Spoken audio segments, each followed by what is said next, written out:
This hearing will be filmed and streamed live. The recording and transcript will be published afterwards on the States Assembly website. All electronic devices, including mobile phones, should be switched to silent and non-vibrating, please. And I would like to ask any members of the public who have joined us today to not interfere with proceedings, and as soon as the hearing is closed, please leave quietly.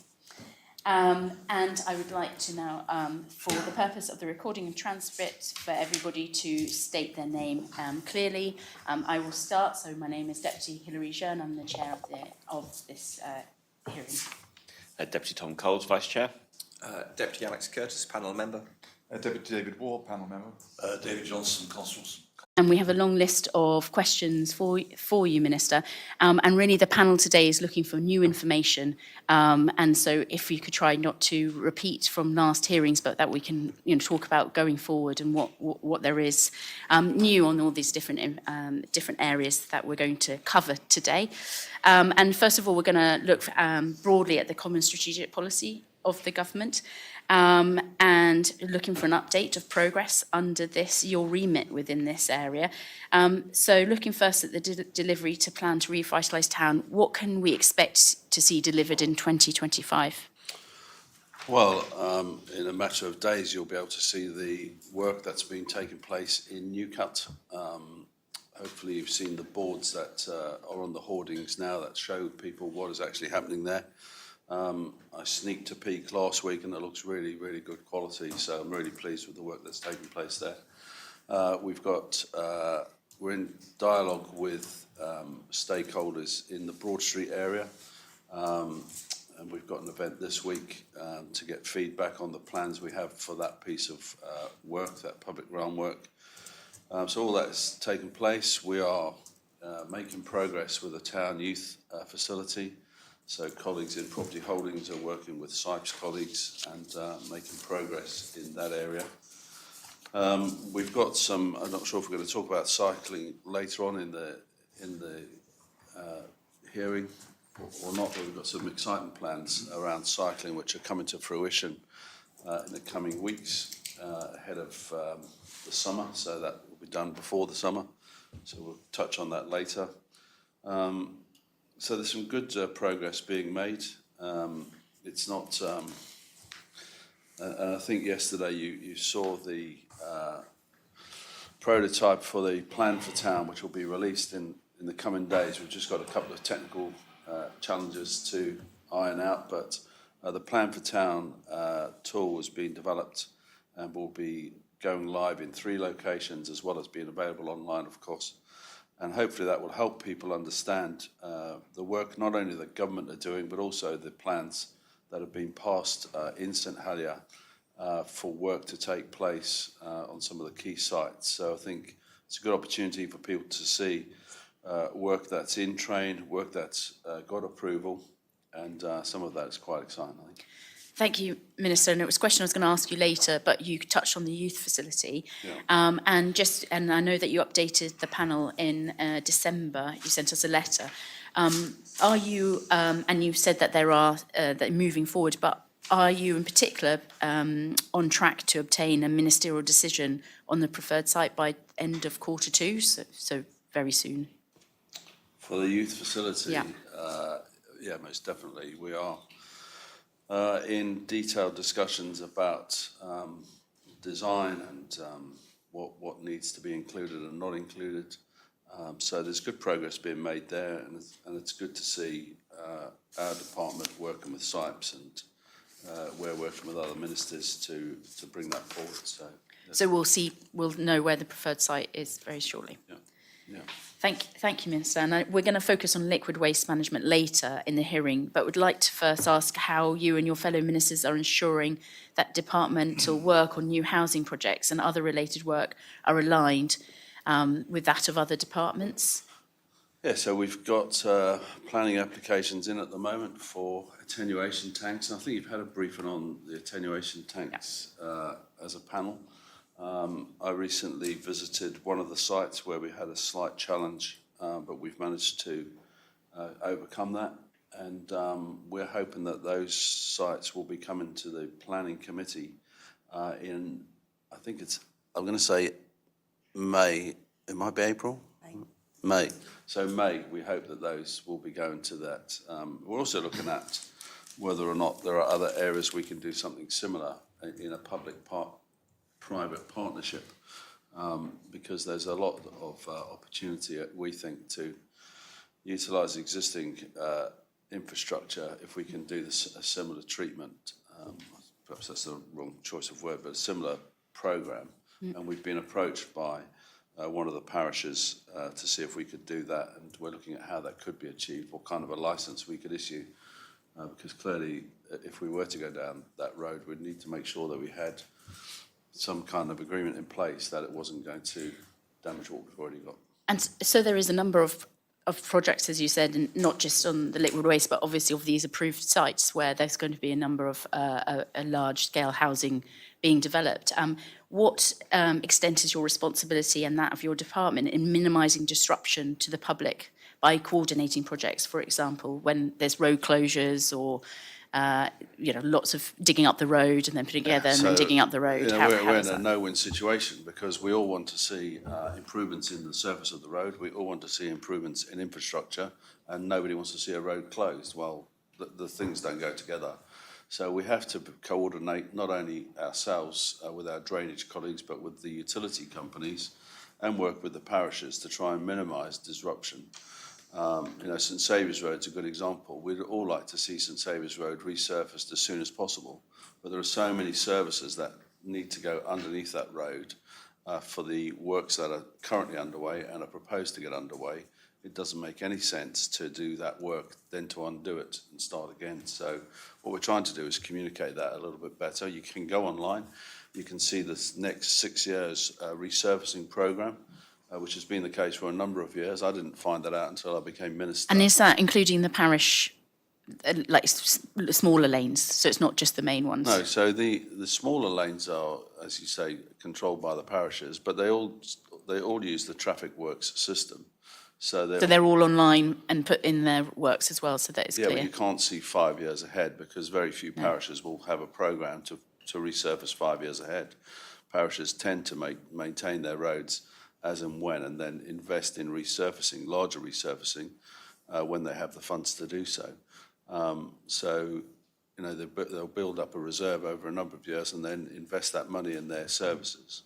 So, but all of that information is available. We've now started to circulate on a Sunday evening, a roadwork update with as much information as possible. Now, clearly, that's not always fully inclusive, and we're working to try and rectify that.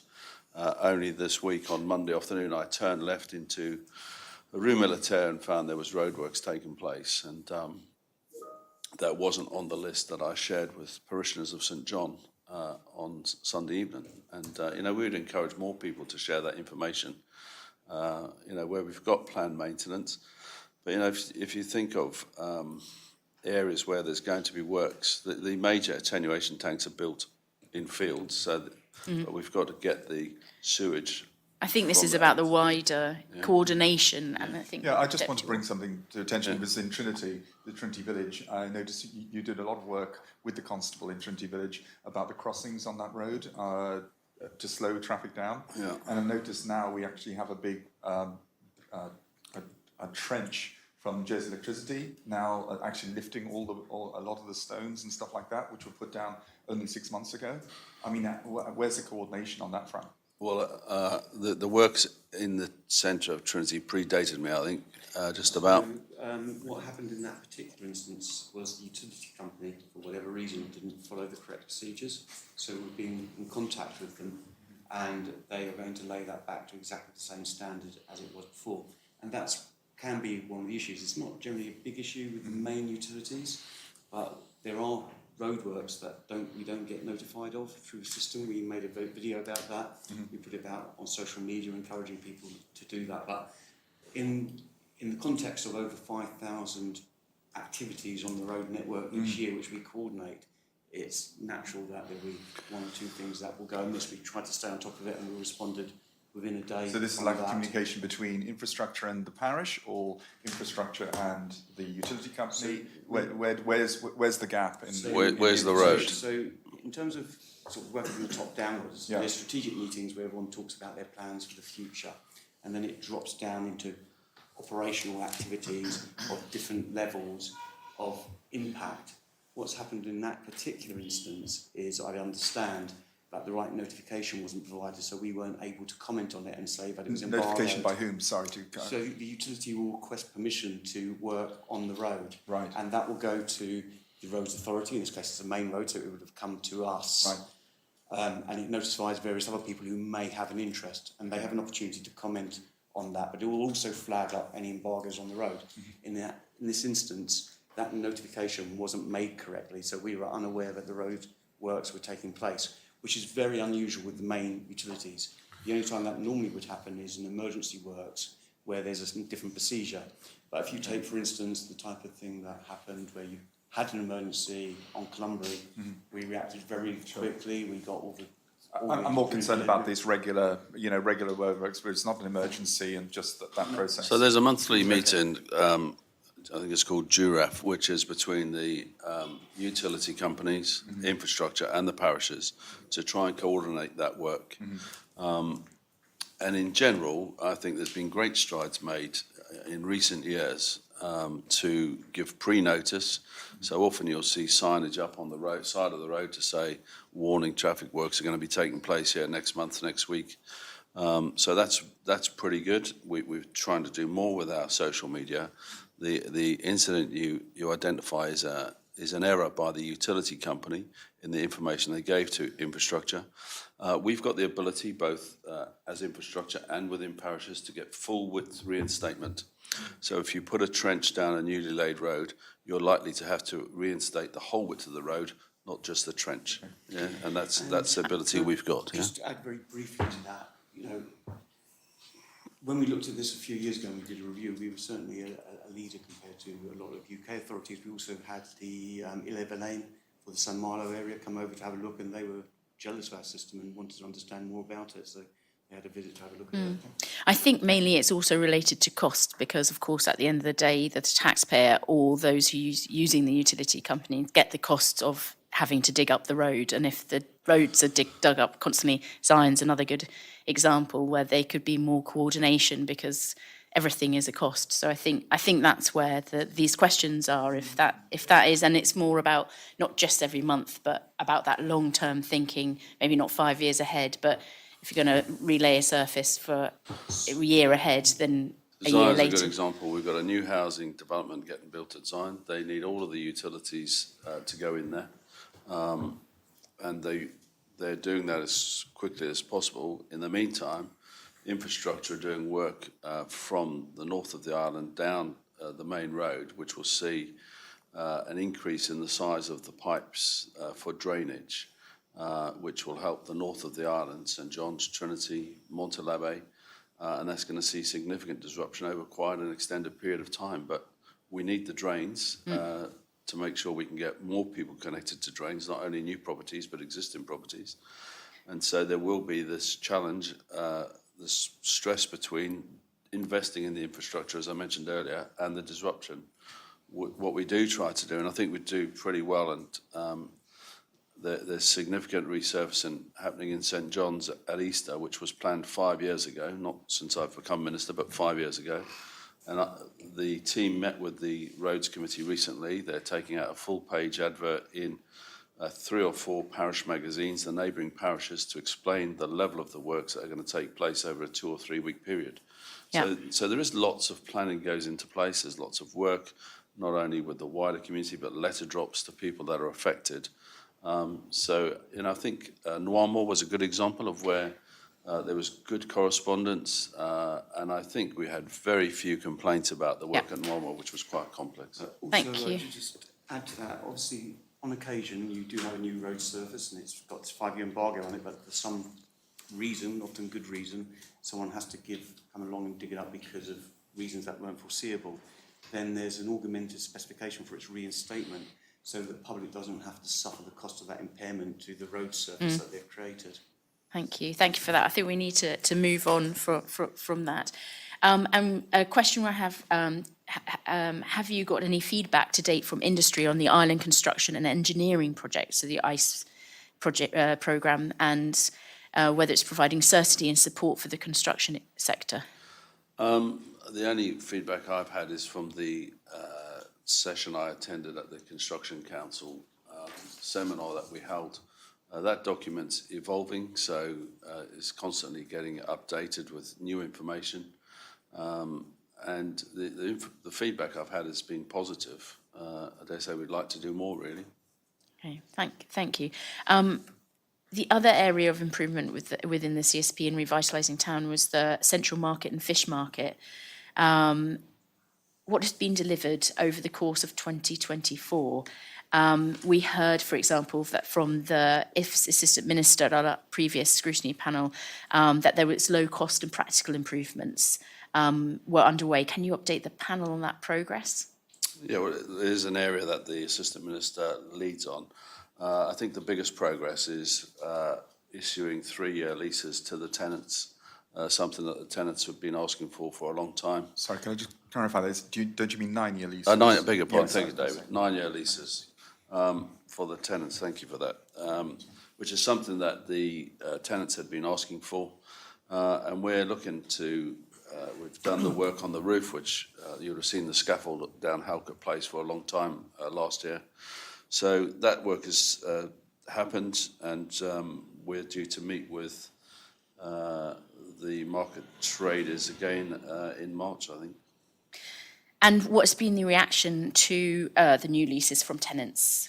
Well, certainly the first iteration, there was quite negative reaction. So we've worked with the tenants to find a solution, and I think it's fair to say that we've taken the view that where the landlord has property holdings, and we've listened to the feedback and we've come to a solution with them.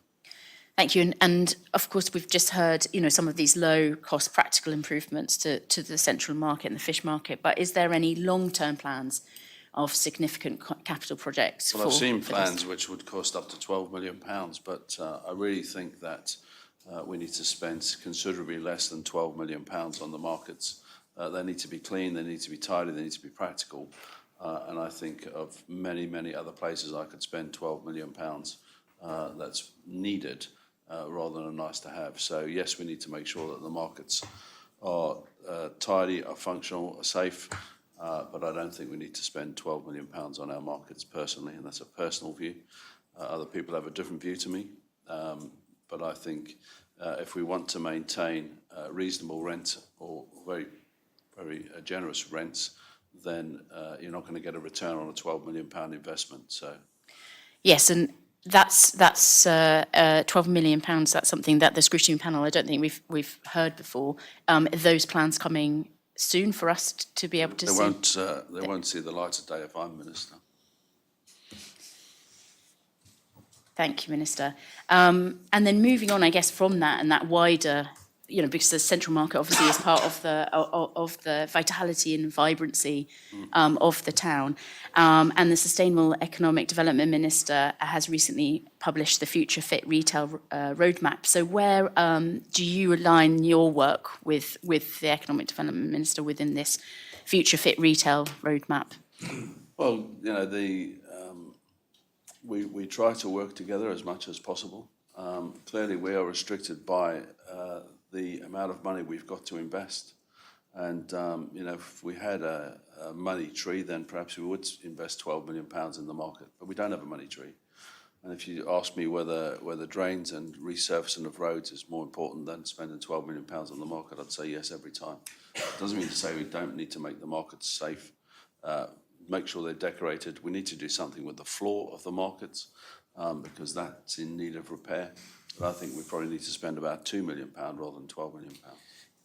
Could I check, Minister, on the Future Fit Retail Roadmap, infrastructure is listed as the first department considered within the wider government policy context, so mentioning responsibility for parking, layouts of roads and so on. Do you feel, or do your officers feel, that you were suitably consulted? Were there areas that the department felt actually should fall into that from your perspective, or do you feel actually that the process that the Department for Economy went on was sufficient for your engagement? Well, I can't answer on behalf of officers, they have to answer for themselves. I think certainly in most cases that we have been engaged with on this moving this one forward.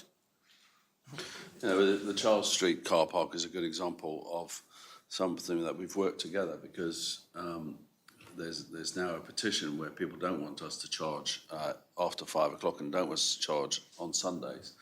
And yet we're reacting to the requests from not only retail business but hospitality businesses who want us to provide parking in St Helier in the evenings and at weekends, and by charging that gives people choice.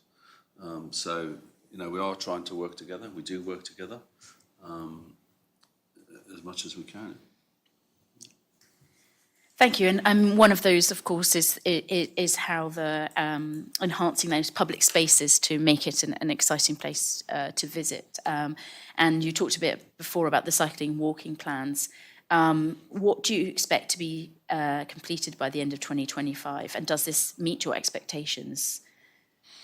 Lots and no, I would say, to those two questions. I'd expect lots to be done.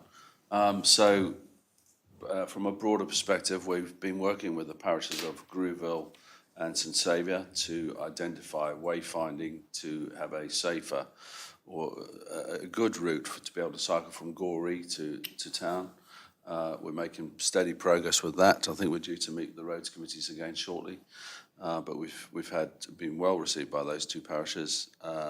We're doing some work with the parish of St Clement's about how we get people from St Clement's around on bicycles, and there's some really good work going to take place in the coming weeks and months with the schools in St Clement's in particular. I was in St Clement's only on Friday talking to the constable about some of the work that we're doing there.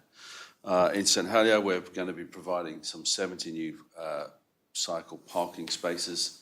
A lot of those will be covered. So Sand Street, we're going to see improvements at Sand Street. We're going to see improvements at Snow Hill. We're going to see improvements in Minden Place. And we're going to see improvements in, where have I missed? Charles Street. Sorry, thank you. Yeah. Yes, and of course we saw some of those when we saw the interactive board yesterday. So, Yeah, and I think it's, you know, to me, if you look around town as I do, particularly last summer, there was a desperate need for more cycle parking. So that's what we're trying to deliver in an organised way. We put in extra parking last year at Springfield, or covered parking at Springfield. There's a new cycle shelter in the Weybridge, which is the one that was used for the King's Visit. So it's a great challenge to have to find new cycle parking, and you know, we're working with our colleagues from St Helier, and the team will be delivering a lot of that before the end of April. and of course, the public also, of course, there seems to be always a concern about car parking in St Helier. And I know that you provided the State Assembly in a written question in January to the car parking occupancy in St Helier. How has this data informed your plan for public parking? Is there anything, are you satisfied with what's happening, if you think that needs to be further parking? I'd like to see more. I'd like to see more parking on the outskirts of St Helier. And only last week, I think it was, I had a briefing from the team where we've identified some potential sites, some in our ownership, some not in our ownership. And we are working hard to find solutions to deliver additional parking for the outskirts of St Helier. And I've said many times, we've got to give people choice. You know, we're working really hard to make sure that we've got an efficient bus service, that the Hopper bus service works well, but you've got to give people choice. So we do need additional parking, I believe, on the outskirts of St Helier. Yeah, just to carry on with that, I mean, obviously the biggest site at the moment is Esplanade, where Joe's Development Company is sitting on a, and I think I've said before, you know, why is that not a temporary car park for shoppers in town? Is there no ability to flex some of this stuff? You know, when you know that there's, you know, Joe's Development Company, for instance, are some way off developing a new office block and all the rest of it, is there no way in which you can sort of prod them and say, you know, this would be really helpful for town? Where's the collaboration? Well, we're seeing, I think you've got other sites as well. We see in Commercial Street and the hospital, where there are potential sites. But we've got dozens, if not hundreds, of empty spaces in our estate already. So our estate isn't fully utilised. Now, one of the things we're looking at is, do we need to change the pricing of parking? Do we need to make the parking that's up a small hill slightly cheaper to encourage people to go there? Sure. Or do we make parking in other places more expensive? Are you referencing Pier Road? Pier Road, yeah. So Pier Road's always got dozens, if not hundreds, of spaces. But, I recognise that as we continue to develop within St Helier, people in St Helier are going to want to have a car. Whether they use it once a week or daily will be their choice, but they'll need somewhere to park it. Yeah. And I think we have to move on, but to other areas which kind of cover some of the things that you've been talking about, Minister. But kind of last one on this common strategic kind of priorities. Can you give an insight on how you're measuring your performance in delivering these goals? Well, we've got project plans, for example, we've got budgets that we need to meet, we've got timescales we're trying to meet, and, I think the team within infrastructures does a very good job in terms of managing their performance. I get updated once a month on quite detailed updates, which I thoroughly enjoy getting those updates. It demonstrates to me that the team are doing a good job in terms of managing the resource they've got, both financial and physical, and also working to time on projects. And, there's some really good work that takes place. Only last week we had a meeting, the Assistant Minister, myself and the team, about cycling updates, because we'd set targets for 3, 6 and 9 months. And some of those have been delivered. We then went out cycling around St Helier and found other initiatives. And I'm delighted to say that some of those have also been delivered. So I'm very keen on performance. The team will tell you that it's one of my top subjects. Thank you, Minister. And I think moving on to Deputy Coles, who's going to talk about, ask questions about Jersey Property Holdings And the estate management. Yeah, thank you, Chair. Can you provide us with an update on the works at Fort Regent, sort of post the sports club leaving and the involvement of SOJDC? Yeah, delighted to. We had hoped to be out to consultation now, but it's going to be, hopefully, I'm going to say by the end of April, but hope it's going to be by the end of March that we're out to consultation. SOJDC have done some good work for us around, I think, some exciting plans, which will not only help islanders every day, but also visitors to the island. And those plans we need to test those with the public. So that works in train. We're working hard with, I think I've told you this before, with the Education Minister to try and ensure that our estate, our whole estate, works hard for us. So we've got sporting facilities that lie empty night after night, week after week, at weekends, and we're really trying to make sure that they work hard. I think what we need to recognise is that we're investing £8.4 million at Oakfield. That is going to be a terrific facility. We can't we can't replicate what we've got and leave buildings empty for 50 hours a week. We've got to make sure that what we build is going to be utilised and utilised well. Minister, you've told, I think in a number of hearings you've mentioned that about the estate, the education estate. Has it actually happened? Is there things, and what is the blockage of not being able to utilise those? Because this feels an aspiration but hasn't actually materialised yet, or has it? It's incredibly frustrating from where I sit, but I understand the Education Minister's challenges as well, and we're working together, and we are making progress. The team are making progress, and I look forward to coming here one day with really positive news. But let's not underestimate when I say there are facilities that are underutilised, there are some facilities that are very well utilised. And it's about trying to get things onto a central booking platform so that we can ensure that things are used as well as possible. If you think of places like Haute Valley and Lekename School, for example, they're incredibly well used. The sports facilities at Langford are well used out of hours.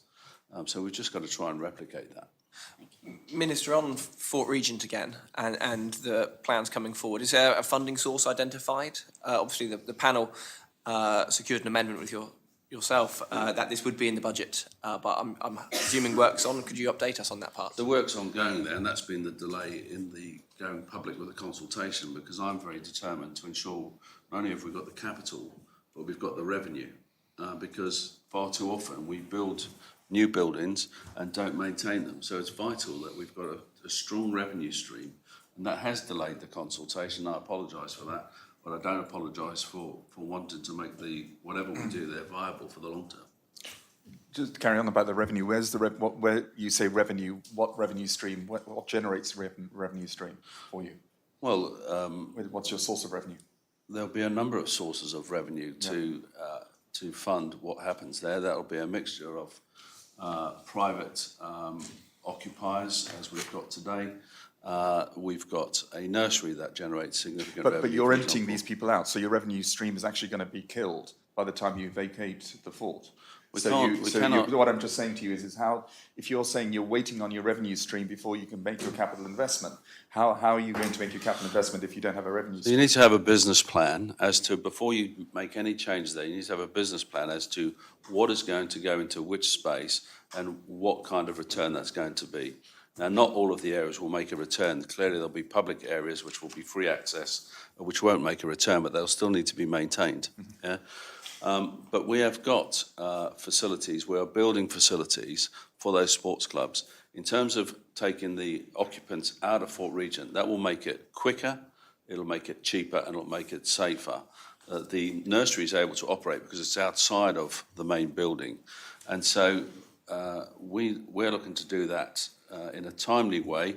Once the new facilities are opened at Oakfield, there's been lots of dialogue over many, many years about Oakfield.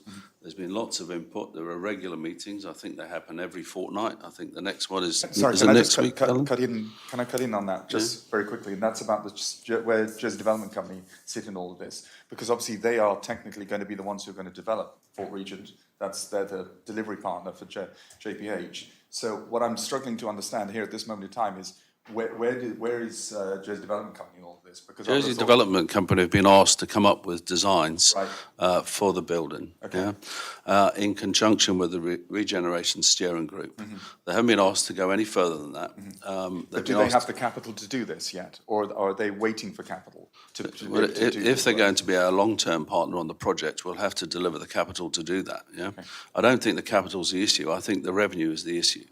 Yeah, because we've got some fantastic aspirations for both locals and visitors, which will include an element of sport. I'm really keen that sport is back at Fort Regent, but you cannot have people playing a sport in a building site. It's just not incomprehensible. And so that work has been going on for many years. We've got the roof has started to go on at Oakfield, so the progress is very good. I believe it's going to be on time. We're due to have the building handed over at the start of September. We have said that we will take a couple of weeks and we'd look to start introducing sports in October in the new facility. We're allowing ourselves until December to clear the fort, because every day that it's open it costs us a lot of money, which would be much better spent on the capital. So I'll move on for Fort Regent. During last week's debate on the revocation of the sale of Aviemore, you decided that you conceded that details provided to the States Assembly in relation to the land transaction could be better and more thorough. What improvements are you now putting in place, and what specific information will now be included as a matter of course in reports to the Assembly? Well, I haven't sat down with the team yet, but it was very clear from Deputy Curtis's comments that we didn't provide enough information, and it's to my regret that was the case. So we need to take that as a learning. We've got a professional team, and we've got to do better, and we will do better. And I think we will analyse the comments, and we'll look there. And I think we will try and do briefings. We will try and do briefings before lodging 168 of importance. We do a number of 168s which for small parcels of land. Clearly, Aviemore is not a small parcel of land, and I think with hindsight it would have been much better to have done a briefing before signing the 168. And I think there are a lot of lessons learnt there, and I thought it was a constructive debate and one that I took a lot away from. Okay. Please can you outline the input that Jez Property Holdings has in strategic infrastructure asset sales? Well, clearly they have a lot of input, but there's also a property board, which is senior officers in government who led by the man on my right here, and Property Holdings will advise that board. So there's a lot of work that takes place, and we also get external feedback in terms of values of land. Yeah. Is there any sort of strategic asset sort of scale and grading that you do to making the decisions about whether or not to sell an asset?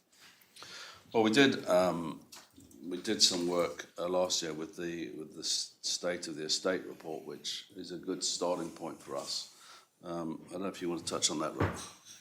Yeah, so in terms of disposals, if that's your question, disposals are driven by whether the government still needs those properties for maintaining services, whether it be in the health or the sites or any other areas.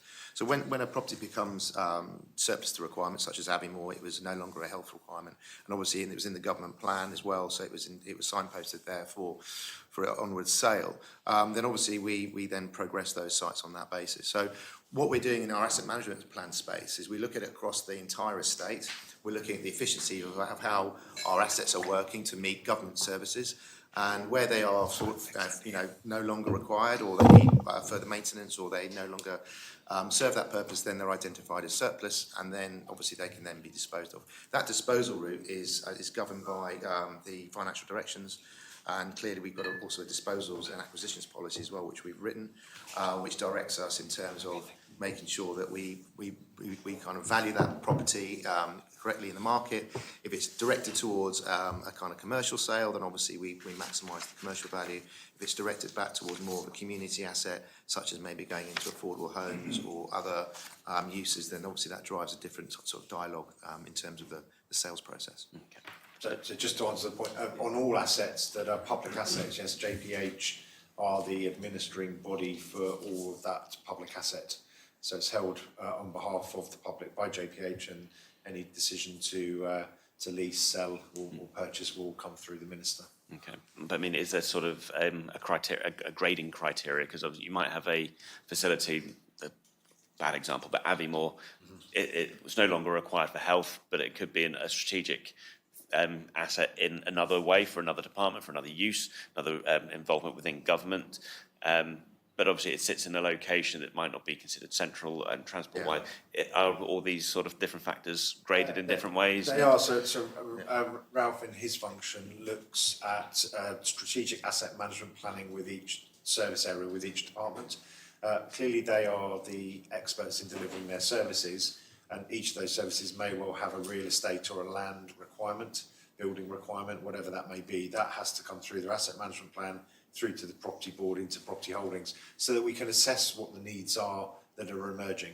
One of the big jobs of Property Holdings is to hold that property asset, and most of it, 90% of it, is used to deliver services from. So we need to know when services are evolving that may have a real estate implication, and if some services contract, for instance, and don't need property again. But so that's the property board and the asset management process that sits within Property Holdings.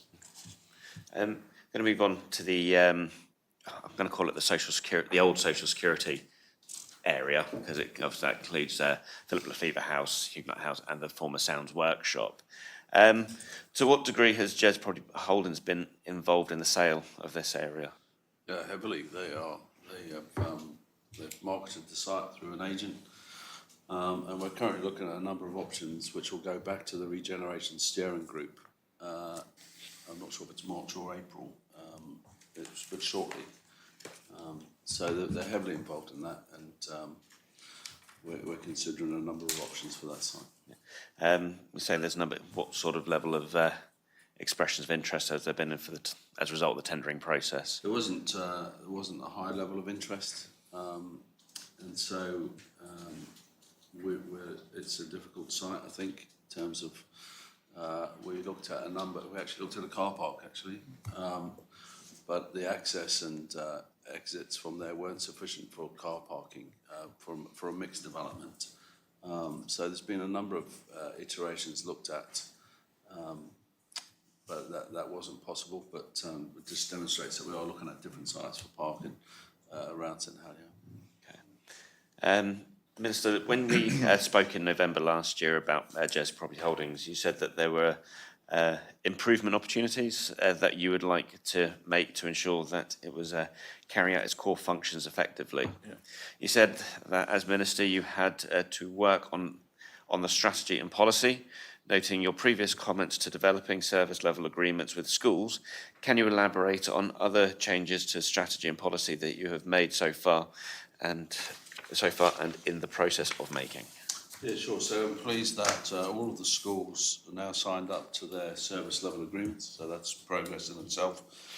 We've actually been talking to colleagues in Guernsey. I went to Guernsey to visit colleagues there and took the opportunity to talk to the team at Guernsey Property Services about how they manage their portfolio. They have similar challenges, similar opportunities, and I found that they were more advanced, more mature in their progress, and so we've got officers due to go. There's been dialogue between Jersey and Guernsey officers, and the next step is for some officers to go and meet with their counterparts in Guernsey to see how we can look at that. And the other thing that I'm doing is looking at how we manage it from a political perspective, because it is a major asset, and it's not something you should be doing on the side of your desk. So we're looking at how we do that. So hopefully in the coming weeks I'll come up with some changes. Have you identified any sort of key weaknesses that you think should be the main focus yet? Or? Well, I think the key weakness is that we've got departments who don't follow the original proposal of what Property Holdings was due to be. And I gave you the example of the schools not having a service level agreement 20 years after Property Holdings have been set up. That's been rectified. I think there's further opportunities to improve. We're working with Treasury to ensure that we get the maximum amount of budget for property maintenance. And as I said, I'm quite keen to look at that Guernsey model, which it seems to work reasonably well, and look at where ours works reasonably well and try and get something that's a hybrid, if you like to call it that. But I think we can improve. The team are keen to improve, and we do need a little bit more focus on that area, and we are giving it more focus, and I hope to come up with plans for that in the coming weeks. What will be the impact of any strategy and policy change in relation to Jersey Property Holdings' remit as a corporate landlord? Would there be any changes to JPH's responsibilities for individual projects, such as refurbishments of the Opera House?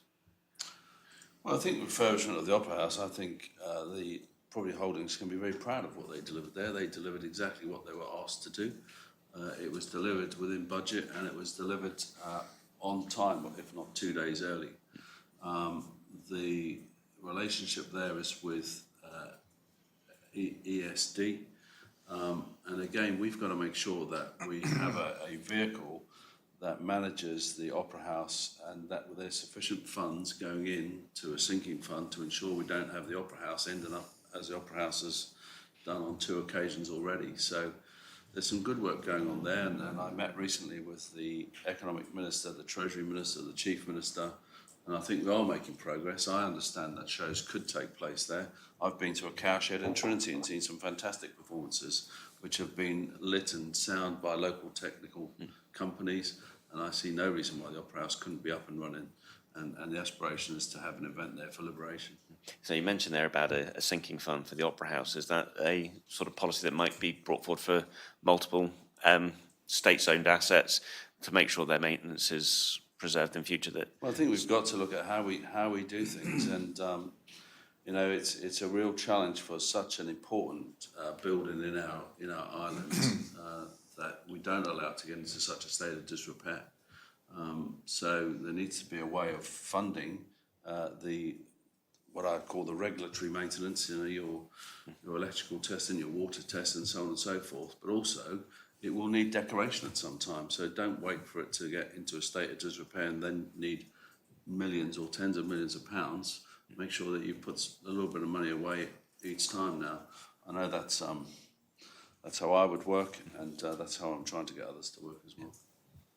Just to carry on about all this, these challenging spaces, and obviously we've had our moments on the Lido in Adab Depart.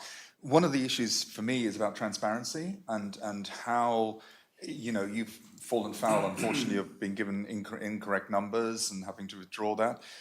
How do you overcome all of these issues that give trust to the public, that make sure that they know that what you're saying is fact? How do you ensure your officers give you the right and relevant information?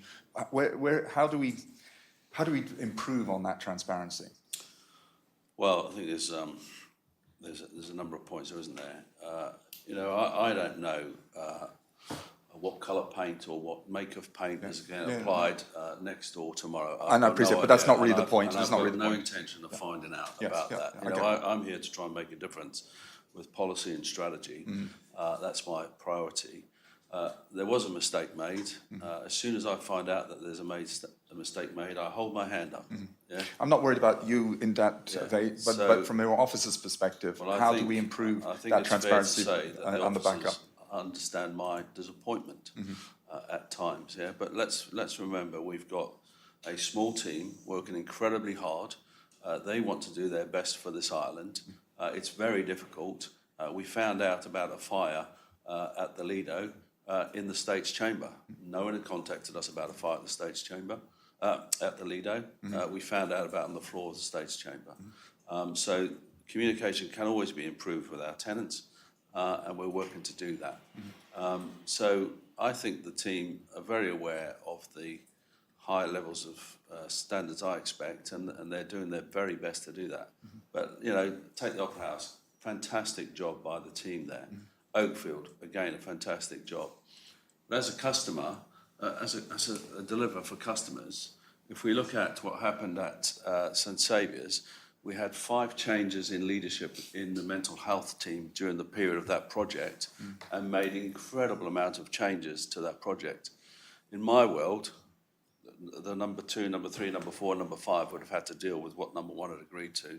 But we're too accommodating at times. You know, we really are, and we've got to be more disciplined, in my opinion, around project management. And the team deliver a terrific service. You don't see what they do most of the time. You know, on Friday I drove past the Lido and was delighted to see the scaffold coming down. You've asked about the water ingress into the roof. I've asked about that question. I was told that holes were drilled into the roof to put a marquee up that didn't have permission to be put there. Yeah. If we want to be transparent, let's look at all the detail. The team are doing their level best. I'm here to work with them to encourage them to improve, and I believe they are. Thank you, Minister. I think we're... Yeah. In your opinion, do you believe that JPH has appropriate resources and budget to meet the needs of government? This is obviously following on from the CEO's speech to the Chamber of Commerce about providing a coat of paint sometimes. Are you intending to change the funding model? It's quite simple as no. We don't have sufficient funding, and we've got to find ways of getting sufficient funding. And that's hopefully what I've tried to demonstrate. I haven't made a very good job of it, but you know, we're working really hard to make sure that we get best value for money, but also we need to make sure that the projects that are prioritised are the right projects, and that's a challenge for the team. You know, the team do incredibly well on the money they've got. That doesn't mean to say we can't do better. We always strive to do better, but you know, I would just like to pay tribute to the team in Property Holdings. It's very easy to criticise them, but when you actually see what they do day in and day out, I take my hat off to each and every member of that team. Yeah. I mean, there's absolutely no criticism coming from this side of the table at this point. There is obviously plans for more public infrastructure in the future, and obviously this might put more stress and strain upon that department, especially when we see the new hospital estate coming into fruition. Do you have any concerns, or do you know what your responsibilities as head of Property Holdings to managing these sites in the future? Yeah, so I think actually it should become easier because we're currently looking after very old buildings, and that is difficult. And when you're looking after very old buildings for an indefinite period of time, it's even harder because you don't know how long you need to maintain something for. So I think the new facilities will be easier to maintain. That doesn't mean to say it'll be cheaper, because the complexity of a new building will be much greater than the existing infrastructure, so don't expect to see savings. And it's vital that we maintain our new facility from day one and not let it get into a state So, of disrepair. property holdings are going to have a responsibility for maintaining the hospital. Well, currently, the health service have their own property team, and ultimately, property holdings are responsible for the property, but it's done in conjunction with the health team. Okay. Could you update the panel on your plans for a framework agreement for solar panels on property holdings buildings? I wish I could. I wish I could. I'm really keen to see this get over the line, but as I said, we've got limited resource. Whilst it's one of my priorities, the people have got a day job to do, and there was a meeting scheduled for last month, which unfortunately was cancelled, and I hope to be able to write to you by the end of April with details of that framework and get you a briefing on it. Okay, wonderful. And then the final question from me is about the fuel farm and review of the procurement options for a new lease or tendering process. Is there anything in train? There's lots of work going on around the fuel farm, and we've got to ensure that we've got get everything right. And we've been seeking advice from a number of quarters. We've got to make sure first and foremost that we've got resilience. We want to encourage competition.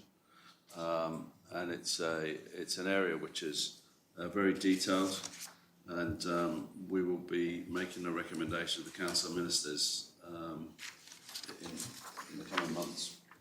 And this one include their sort of more modern fuels as well, maybe the likes of hydrogen. I think that's a really good point, David, because we know what we've got today, and we know where we would like to get to, but as technology changes all the time, we need to be mindful of that. And,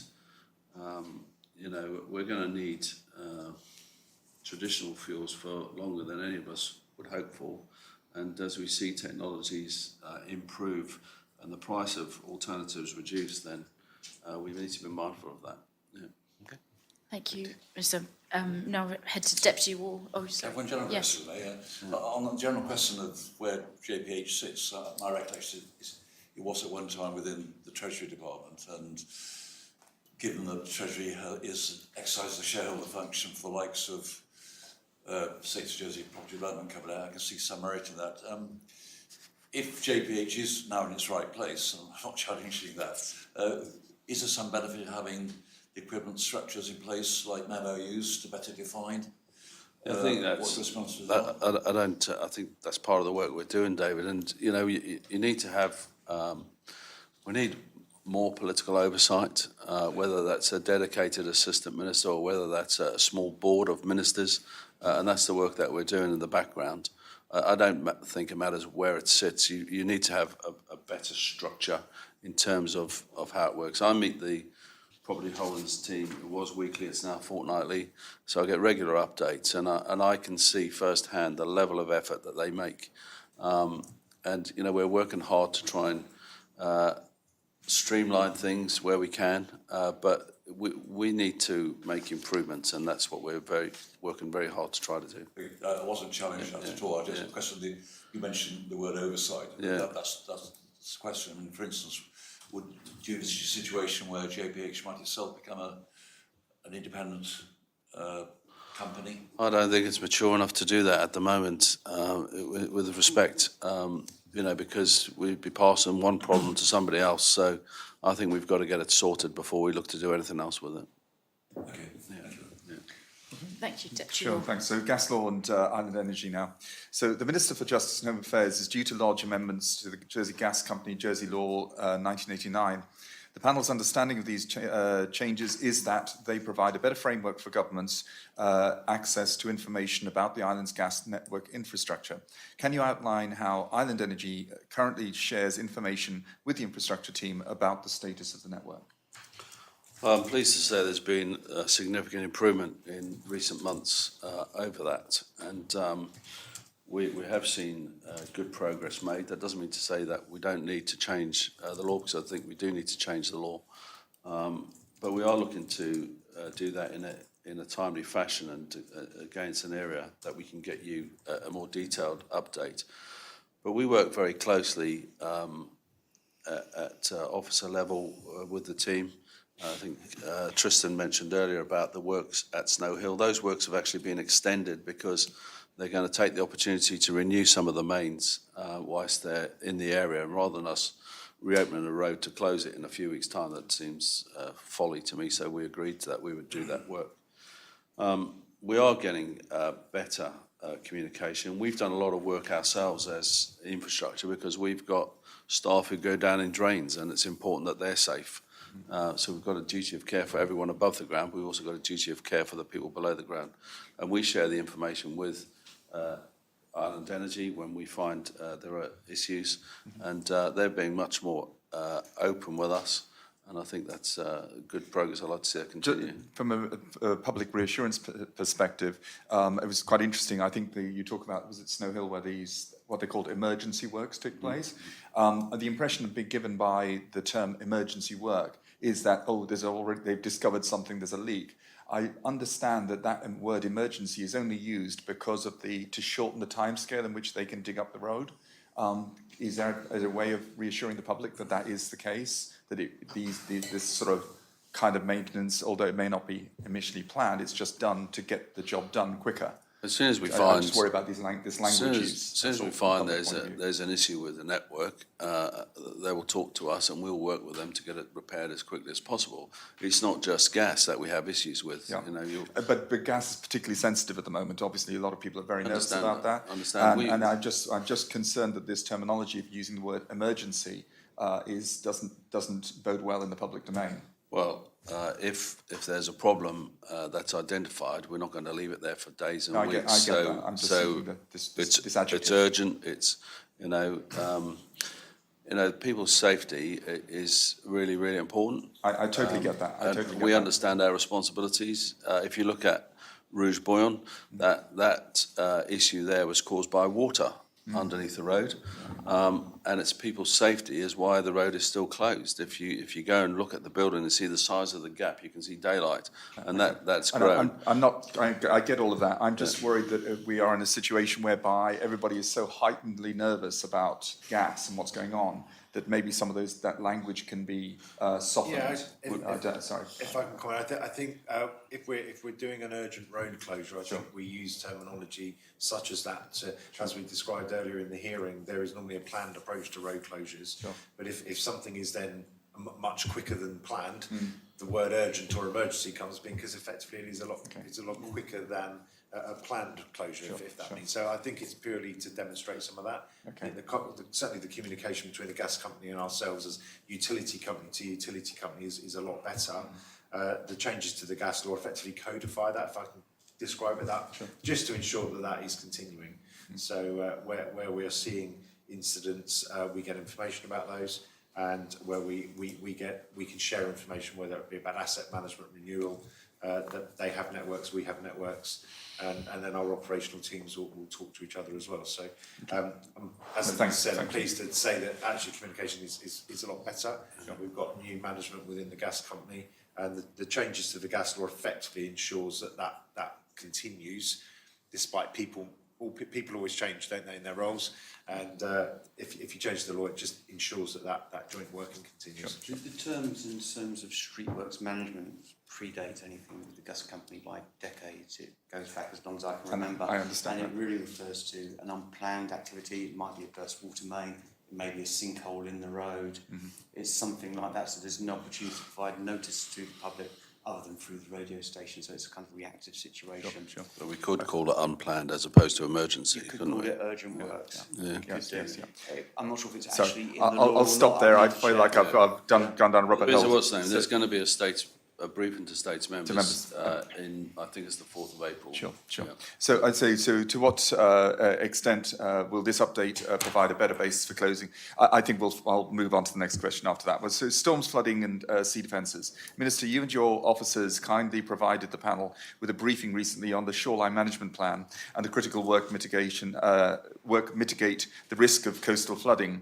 The panel appreciates that the development of this work is ongoing, but given the long lifespan of this project, we would like to understand what mechanism this government intends to create any long-term funding security for the projects. Well, I think as the last slide of the briefing that you received says, time and tide wait for no person. So that work is ongoing. It's significant work, as you say. It's probably going to be in the region of £100 million worth of investment. But it's like many things within the infrastructure remit. It's not a nice to have. We've got to do this work, and so as the team are looking forward at funding proposals, whether that's for road maintenance, whether that's for sewage maintenance or improvements in the sewage network, the sea defence work will be part of that plan. Thank you.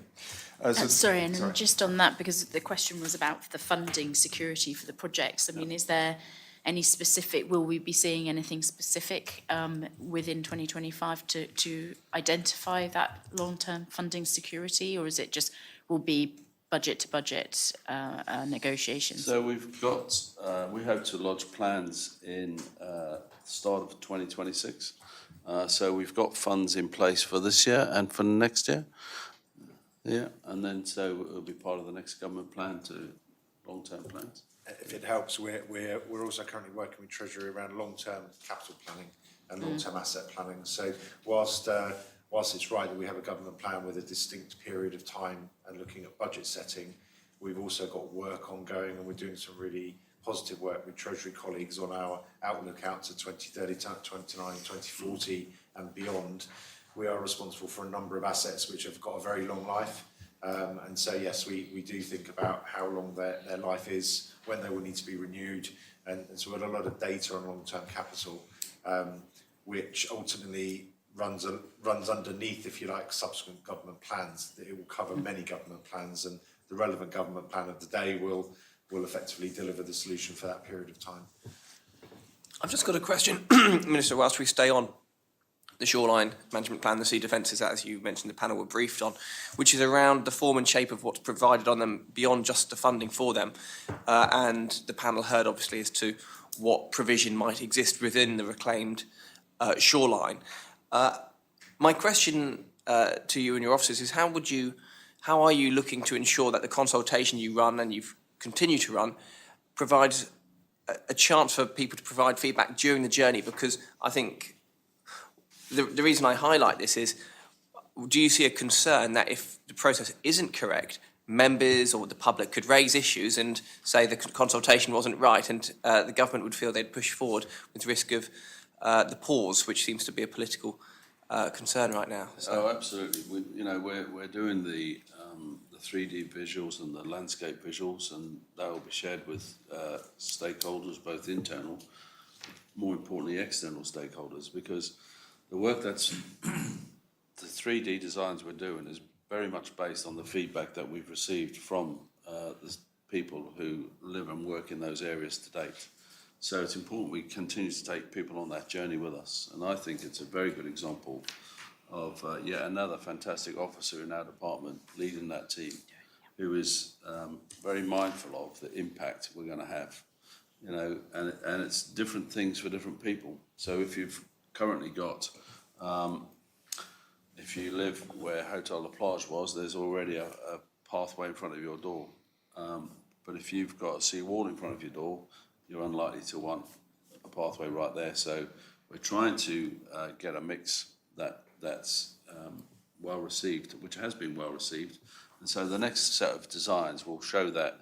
I think you saw some of the visuals, and we look to share that with a wider group later this month, early next month. Thank you. Yeah. Next question, Joe. The panel understands that the responsibility for sea defence at the waterfront now falls back within government's budget rather than the SOJDC. What impact is this on the project budget and phasing? That's a good question. I honestly don't know the answer to that question. I wasn't sure that we had given up our responsibilities at any time. I think we are responsible for the shoreline defence around the island. I do believe SOJDC did have that was part of their budget. So in the waterfront development plans, there were various options within the West of Albert plan to modify the defences. However, those defences were constructed even back in the day, which was now probably about 20 odd years ago, with global warming in mind. So the structures, the footpaths are designed to withstand. So there's not an imminent threat to that area. That isn't one of the priority areas. Okay. So that would fall within the normal sea defence maintenance part of the works. But obviously there are threats between West Park and First Tower, and we've had breaches of the sea walls in the past, so we'll be looking to put in some early mitigation along that to help control. That's further down though, isn't it, from the main development? Could I quickly just check on that? The plans did include the raising of, the previous plans included the raising at cost to the applicant, SOJDC, of the curve that faces to the south and west around La Frigate, indicating they wanted to raise that. Is it a suggestion from your department that actually that wasn't a necessary intervention at the time? My understanding is they were looking at not raising the sea defences but raising the land level. So they were concerned about inundation and future-proofing that for the land levels behind, and that will still be part of their plans. But in terms of the sea defences and their performance, we're satisfied with those for the moment, for the immediate epoch. The statutory responsibility of the Sea Defence, the Flood Authority, the Coastal Defence Authority, we're not all called all of those things, but that's what we do, effectively sits with infrastructure and environment. So infrastructure is the lead authority. States of Jersey Development Company is obviously responsible for land behind the sea defences, and when there's development going on, we talk to each other obviously in terms of if there is potential to improve sea defences for the longer term. But as has been pointed out, the defences in that area at the moment are certainly meet the requirement for the next period of time. Obviously, as climate and sea levels change and weather events change, we're continually looking at that area, and certainly that as part of the shoreline management plan. Okay. That there's a lot of thinking as to how that may need to change. Just to finish on, or to add to that, really, our time is within the planning process. There's an opportunity for us to pass comments on the plan. So if there is a risk, we will highlight that within those comments, and obviously we liaise with statutory consultancy. Sorry to cut in, to rush on. So Jersey experienced its highest rainfall levels in recorded history this year. Minister, do you believe that Jersey infrastructure is currently resilient enough to deal with increased rainfall? No. So that's why the team are working on a number of plans, and the work at West Park to take surface water was key. The work we continue to do work to separate surface water from sewage to make sure that our sewage treatment plant is treating sewage and not rainwater. And so wherever we go, we've got further improvements to make. And the climate is changing. It's very different, and so that we're having issues. It's not just infrastructure that's got challenges. The parish has got challenges, because I think the way the land is tended these days is causing no end of problems with the amount of silt that is now running off into roads, both public and parish byroads. And so I'm talking to colleagues in the economy department from the rural economy about encouraging farmers or landowners to actually dig trenches at the end of their fields where it's appropriate, to act as kind of a defence from the water, to try and slow the speed of the water that enters into the system. There's been some good work done, but only 2 weeks ago I was with the Environment Minister and the Treasury Minister at Baladan, because I wanted them to see the what's the word? Telemetry. I always say telematics. The telemetry system for themselves, because there's a huge amount of work that goes on and needs to continue to go on, and investment will need to continue. So, we can't stop. Recently, I was in Grove with officers looking at the work that's been done as mitigation, looking at the work we would like to do as further mitigation. So there's lots of work that we need to do. So a lot of this is kind of obviously different elements working together, parishes working together, particularly in Granvaux. It crosses over to 2 parishes, it's infrastructure, it's Jersey Water, etc., isn't it? Well, so it's all the water catchment area for Granvaux starts in St John. Yeah. So you've got St John and Trinity, St Saviour's, St Helier.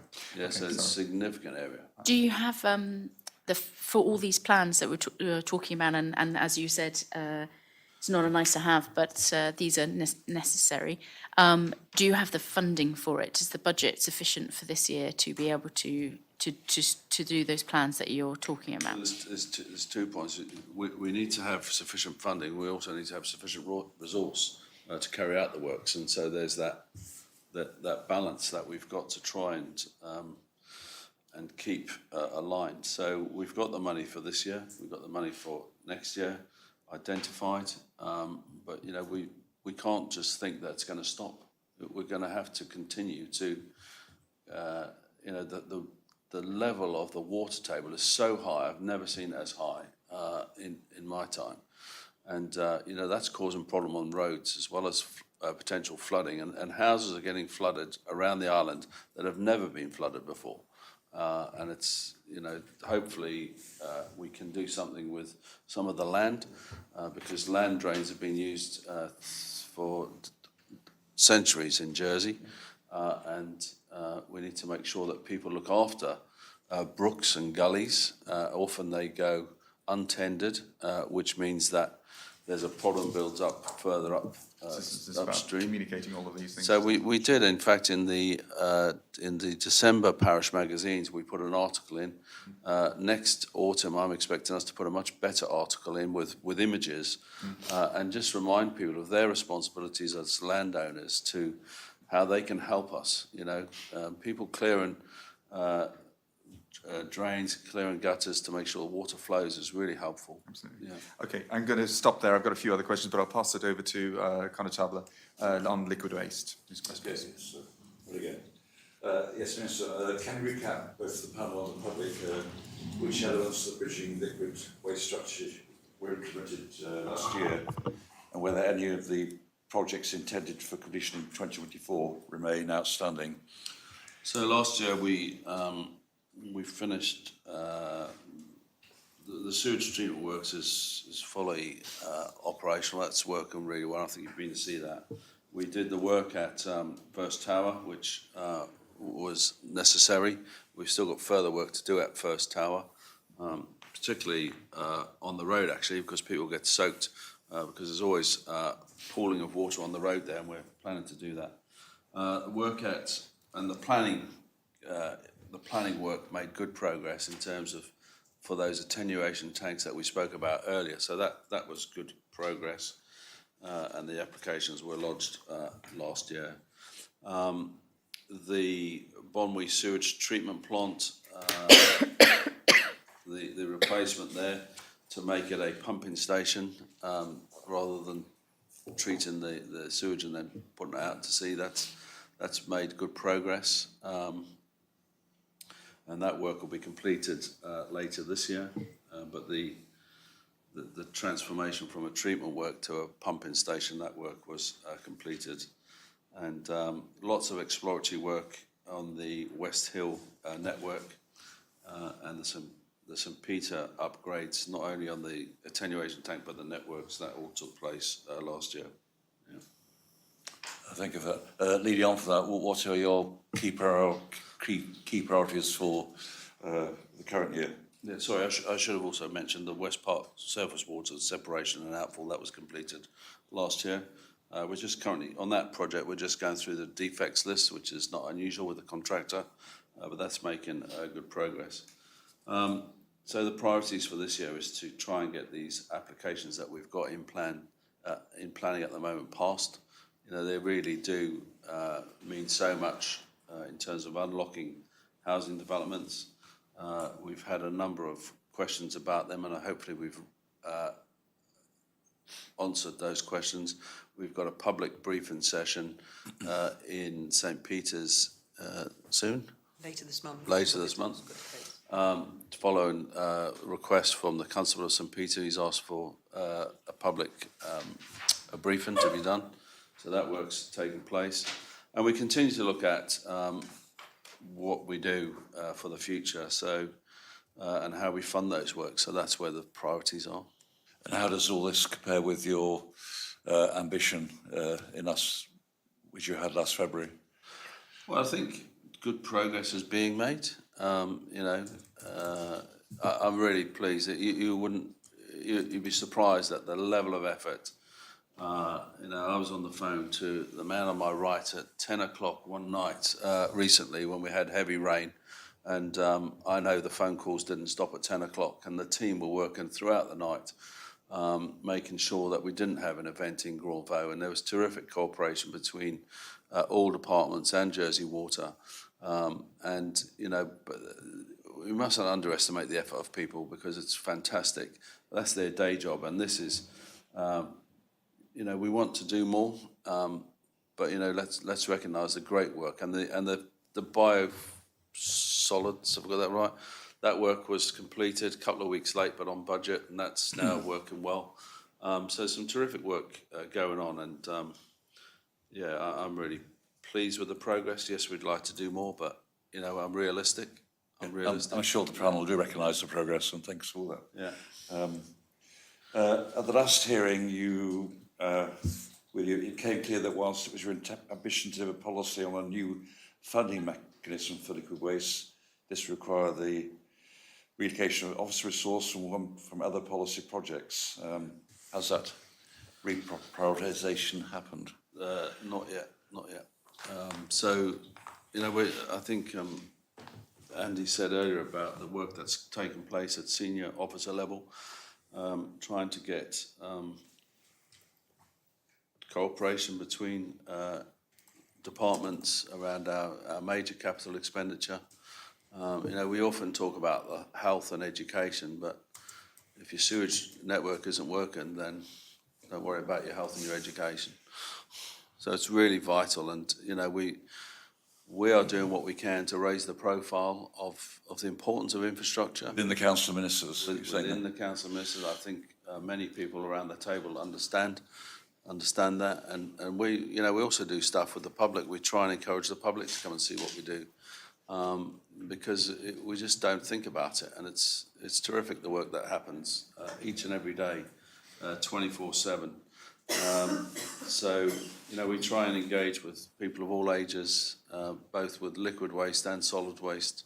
We encourage people to come and visit us, so there's more we can do in those areas. And last year we ran a campaign about keeping the island running, which was about infrastructure and environment and the different jobs people did, and that work continues. Thanks for that. And obviously if you're prioritising certain areas, that means certain other areas have been deprioritised? It doesn't mean they're not important, David, but we've only got a certain amount of money. So, we're trying to do what we can. I mentioned that we'd been to Guernsey recently. With another area we looked at there was recycling. And, I have to say there's streets ahead of us with terms of recycling. And I'd love to do more in that area much quicker, but we don't have the resource to do that as quickly as we'd like to do. I'll push you on that shortly, Minister, don't worry. Okay. Well, if I peaked too early. Yeah. Okay, we're moving on to a more general question. Accept your recommendations from the former panel that suggested it was the intention to lay the groundwork for the Group Waste Strategy 2025-2035 by the end of 2024. This was to include clear options, analysis, strategic direction and engagement with users. Can you please provide the panel with an updated position on this work? We're behind schedule, unfortunately. I think we've spoken in the past about the options for charging for some of these services, and those options are still there, but we need to do a lot more work, including talking to stakeholders, but it's about having the resource to do that. We've made some conscious decisions to, within infrastructure, we've reduced our spend on consultants by a third. Now, with that comes consequences, and we have to cut our cloth accordingly and try and deliver what we can with the resource we've got. I mentioned earlier about efficiencies. The team know my view on efficiencies and lean process management, and we had a good debate about that as recently as last week. So the problem hasn't gone away, and I'm very keen personally to address that during my term of office.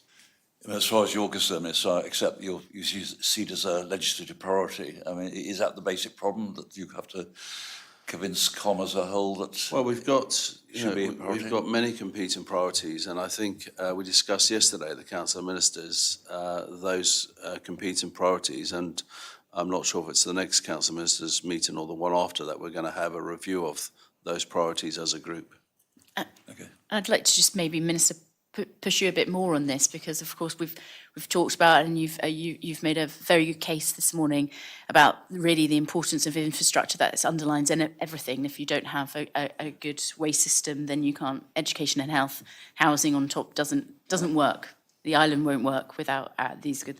So, hearing about the delay around the liquid waste strategy, it's a bit concerning, because of course, on one hand, the government, previous governments have all talked about the ambitions of what we need. We need more people, we need more housing, we need more people coming to the island because of an ageing population, all these things. But if we don't have the basic building blocks in place, all those ambitions will not be delivered. And again, it comes back to that trust in government, the trust of hearing these ambitions but never delivering because of these building blocks aren't actually moved forward. So how are we going to make this go forward? Let me just recap in terms of what we delivered in 2024. We have not been sat back, fat, dumb and happy. We've been working incredibly hard. We have delivered the biosolids storage facility. We've delivered the sewage treatment works working really well. We've delivered plans to do the attenuation tanks. We've got funding to do that work. We're in a planning process for that work. We've acquired the land, or in the process of acquiring the land. We've got agreement for both of those. So there's a huge amount of work that goes on. The complexity of the surface water outfall at West Park is incredible, and that work took place underneath Victoria Avenue whilst people went to and from home, to and from the airport, without them even knowing what was going on. And so there's a terrific amount of work going on. Yes, we'd like to look much further ahead and deliver a longer term strategy, but please don't think that we're not doing things around liquid waste, solid waste, or any other area in the department. We are working tirelessly, and the teams are working tirelessly to deliver each and every day. Of course, and that's not something that I was questioning. It was more about more at that strategic level of thinking what happens next when we are telling the island that we need some of these major things and we have some issues. But how do we ensure that we will be supporting those ambitions? With respect, we are delivering. So if we get planning permission for both the St. Peter and Mofor attenuation tanks, we'll be delivering a solution to unlock many new homes that we need for people to live on the island. And so that work is underway. There's a huge amount of work and effort, and that's cross-department. We had people at the meeting I attended on site from infrastructure, from property holdings, from the law officers department. So there's a huge amount of cross-working that goes ahead. I'd love to look much further ahead at what we need to do in 10 years, in 20 years. And the team do that all the time, because that is why we've got a shoreline protection plan, because if we weren't looking that far ahead, the tide would come up one day and flood areas of St Helier, and we'd be scratching different parts of our body. But that's not the case. There's a huge amount of effort that's gone into that work.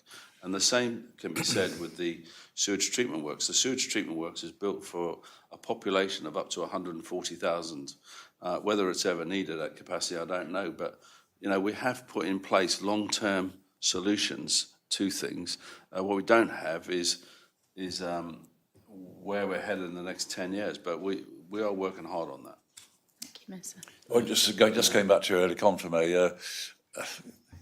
I don't doubt your own sincerity about the new strategy. But did I hear you right that the Council of Ministers, not the next meeting, but the one after, are going to sort of reset their priorities on? Well, I don't know if we're going to reset. We're going to review. So, we were discussing an item yesterday, and the Chief Executive offered to bring back the current list to the next.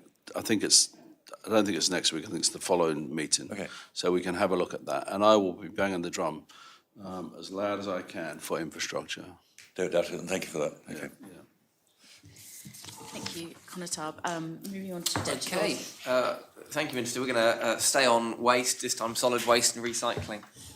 So, Minister, please could you update the panel on the status of the procurement for a contractor for the handling of inert waste, first and foremost? I thought we had done that already, hadn't we? Let us treat it as an opening question that we might then use. Yes, we have. Yeah, we've let the contract. We went through a tender process and the contract was awarded. I'm not sure the start date of the contract. Started. It started. Yeah. Sorry. When did it start? Started about 2 months ago. Because it was due for the end of, and do we know, are we able to discuss who the contract award is? Is it or is it a private award? I just can't remember seeing correspondence with the panel. The existing It is the existing contract. Okay, lovely. How long is the contract term for? Just. Oh, good questions. Sorry, I'm not prepared for that, but I have to say, the person that looks after the contracts within infrastructure is the same person that did the bus contract and also did the ICE programme.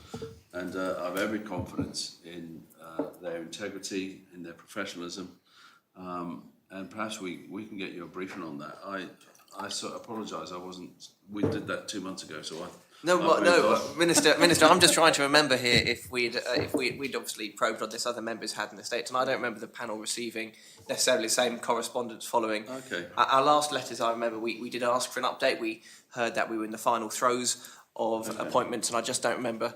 So this is us obviously checking on the record in scrutiny, but that's good news. It's and it was awarded on time by the end of the year. It was a competitive tender as well, so there was definite choice with different solutions.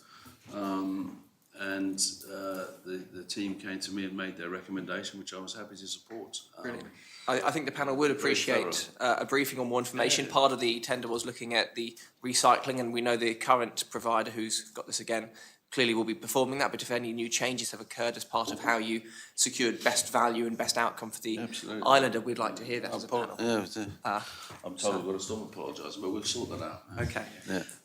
Well, staying on the topic, though, of solid waste, can you confirm if it is still your intention to submit a solid waste strategy update or new strategy by the end of Q2 this year? It's still my ambition, but whether I'm going to be able to deliver that, I don't know. I really don't know. We are working hard in that area. We certainly were given a lot of food for thought on our visit. I think there's a lot we can do, but it's I suppose I need to tamper my ambition as to what is deliverable in a short period of time. The former solid waste strategy was a fairly significant document. It is so old it was still approved by the committee system. It celebrates 20 years this year, if I'm not mistaken. Yeah.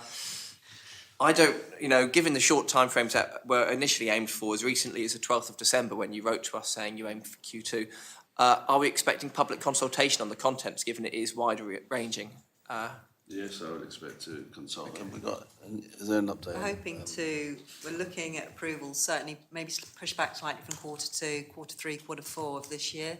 So again, as we're developing that solid waste strategy, be slightly different, and I know the team are working on that, so we are trying to work towards those timescales.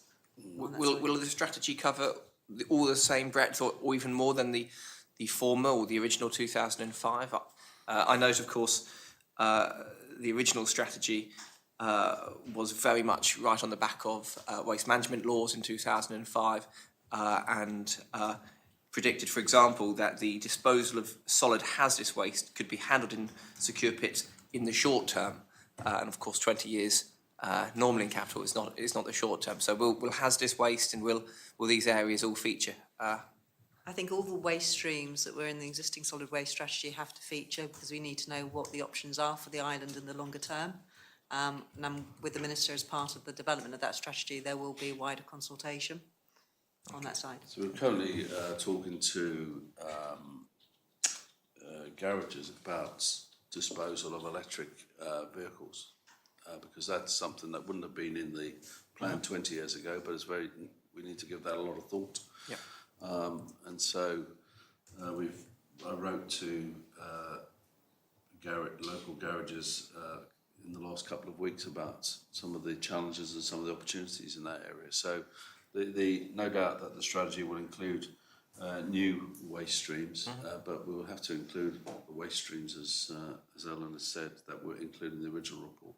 And will it aim to be strategic in the sense that some of these waste streams are kind of critical for the island to work out what its ambition and its kind of appetite for dealing with things in different ways rather than short-term kind of fixes? Will it try and be strategic and say sometimes a paradigm shift could be required in one direction or the other?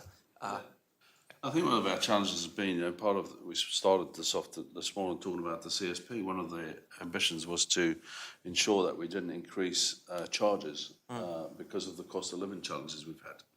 So, we have to think about how we do things, the cost of doing those things and how they're paid for.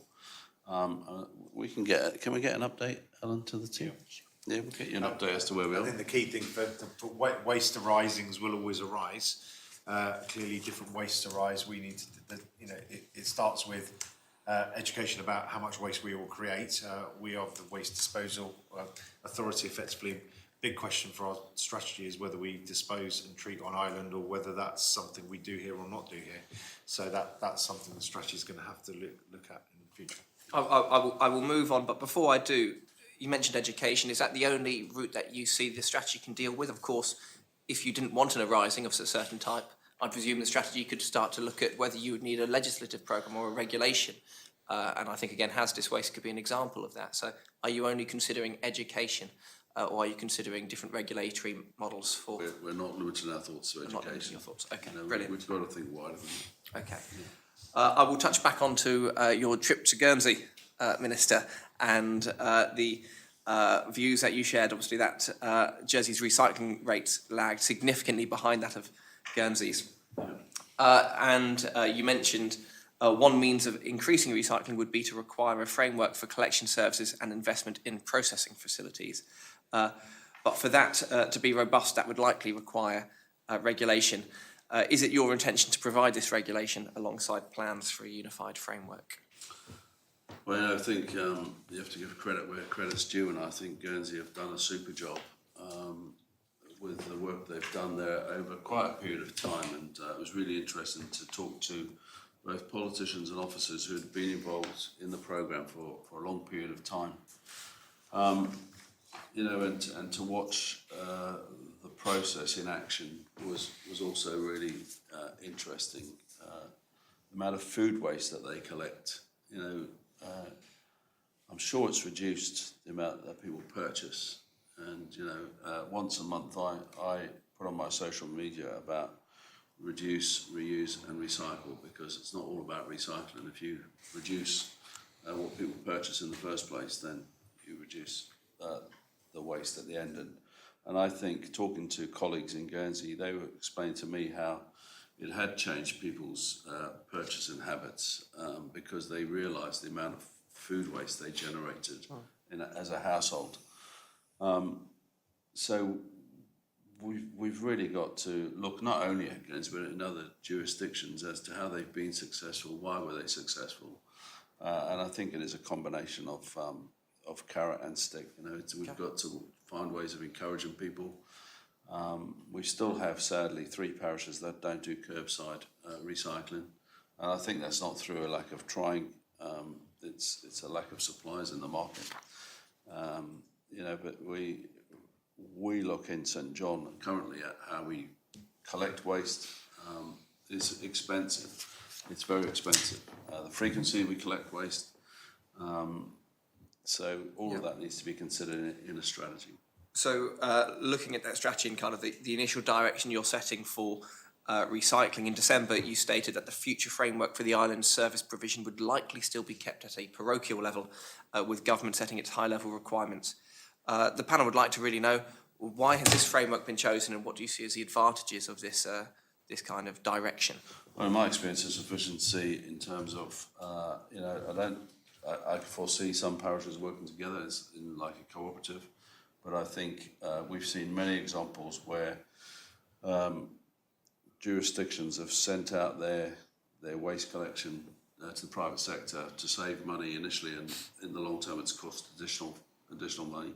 So you've got to think about longer term, and I think we could talk about a whole range of services which may or may not be more efficient run but in parishes. Okay, brilliant. And plans are progressing, or is it still very much No, they're progressing. progressing. You know, the teamwork. You know, so, I can't stress enough how much effort that people make. You know, I drive as hard as I can, and you know, teamwork hard. When do you think these kind of plans we'll see these kind of plans for this? So we're going to give you an update. We will write to you with an update. Okay, with all of that. Okay. Yeah. Yes, thank you. With all that? Well, I will ask one or two. Notwithstanding, we will get an update. But bring bank recycling facilities have been a discussion. Where do you see these fitting into a framework, or do you have a ministerial view you want to share? Well, we've been approached by some parishes who want us to remove bring banks from certain locations because whilst they provide a useful facility in some areas, they provide challenges in other areas. So we continue to be in dialogue with that. We, as a government, don't plan to close any currently, but we'll work with those constables who want to work with us. You know, we've got to, clearly the parishes that don't have any curbside recycling, they need facilities. Okay. We've had a lot of feedback about that, and some people don't have room in the home to store recycling for 4 weeks. So it's back to that point I made about frequency. You know? Okay. Yeah. And given kind of the work on this, do you see food waste featuring within a strategy on recycling? On a personal level, yeah, I do. Yeah. I really do. I think. For my shame, the only thing that I do is save tea bags. I go to some chickens at Sorrel, but that's the length of my food waste recycling currently. But you know, what do you do with it if you do it? But I think we could, as an island, we could do a lot more. Okay. A lot more. Yeah. Thank you. Conatab, we're coming to the end of the road safety focus is for Right, you. okay, a few just general questions. And before I start on that, I think at a previous meeting I expressed frustration that my own road restrictions were not being imposed or put in place by the end of last year as originally intended. They now have, so can I thank you and your team for doing that. The collision and casualty reduction plan published earlier this month. What is the key piece of information that you would take away from that, and ask members of the public to take away from the results? Well, I suppose the key information is that we've all got a responsibility. It's not everyone else's responsibility, it's all of our responsibility. You know, we are working hard, and I was really pleased to see some feedback online from an expert in the sector saying that a small island, but with the chance to become the first to implement a full safe system, the plan gives me great hope. Well done. So that's really nice to see that kind of stuff. So the safe system of work, and I was really also pleased to see the police plan for this year to have road safety near the front of that. And we should also pay tribute to Constable Stone, who got us the funding originally for this work. We're in the process of recruiting an additional person to help us with the education element, which education is important. It's not the only thing, but it really is important. And so we are making progress. We did some work last year. I think I've spoken to you before about the tyre safety work we did. 10% of tyres that we checked were faulty, and a lot of those shocked me because they were on performance cars. And I expected, naively, that people who had cars worth many thousands of pounds would look after their tyres. And I was expected to find the problems on the cheaper vehicles. Well, actually, it was right across the vehicles that we see. So, some good progress made. This is just the start. You know, it's a very detailed plan. It's a very meaningful plan. We've used a lot of data to gather that But now the hard work starts. We've got to continue to work with Home Affairs, with Health, to ensure that we make progress. And, one good thing that happens now is that when there is a collision, the data that we collect is collected consistently. So that's really useful in terms of analysing what has or hasn't happened. And, we're working hard to make progress in this area. But it's just the start of a journey. It's not the end of a journey. So taking up on that last point about the data you're collecting, is it the case, therefore, that on a collision, etc., that infrastructure receives report from the State's police or as to it? Yeah, so the State Police have I presume, a handheld device where they collect the data in a consistent manner, and then they share that data with us. That's correct, and then we can undertake sort of collision cluster analysis or look for themes amongst collisions as to what were the contributing factors, and that will help us focus on the different parts of the safe system. Is it safe roads, safe speeds, safe vehicles, safe people, and then also look at the post-collision response. Yeah, well, I'm pleased to hear that, because I raised the question because I'm not sure they always share that same data with the parishes, and it would be helpful for them to know. But I think they don't share that information with the parishes, but I think we've got a chief of police who's keen to work with the parishes. My experience, he's very keen to work with the honorary police, sees them as an asset, and I'm really pleased with the relationships. We are looking at technology. We had hoped last year to have introduced some technology. The latest estimate I've been given is May. They're not bold enough to tell me which year, I don't think now. But No, it's been a bit of a journey. So we've got some technology on the way which is identified, not to catch you and I doing 21 miles through a 20-mile-an-hour speed limit, but to catch those people who drive around this island predominantly late at night, although we just heard somebody who was probably exceeding the speed limit, who drive at excessive speeds. Unfortunately, the weekend that this plan was launched, there were 3 serious accidents, one in St Mary's where the car ended up on its roof in a 20-mile-an-hour zone, and one where a motorcyclist was taken to Southampton Hospital, and there was a 3rd serious incident, and I was really disheartened that they all took place the weekend that the plan was launched. okay. And on that, are you, Minister, planning on more kind of communication with the public and kind of education on that? Because of course there is that the end when there is a collision or there is an accident, but the beginning is that perception of road safety, and unfortunately a lot, especially in the lanes, you see a lot of cars going very fast past pedestrians who are walking the dog or Most horse definitely, riders. we have to educate, and I gave a talk the other day to a reasonably small group of people, and somebody said that every cyclist was a twit, and I explained to them that there were twits on every mode of transport. And 3 questions later, somebody said she nearly ran somebody over who was walking and on their phone, and I said, there we are, my case is proven. Education is absolutely key. It's not just children that we have to educate. I see many people cycling all in black, and in a previous life when I was a cyclist, my coach used to always tell me, wear bright clothes, Andy, so people see you. But the fashion is for people to wear black, which is a bit disappointing. So there's a huge amount of education for us to do.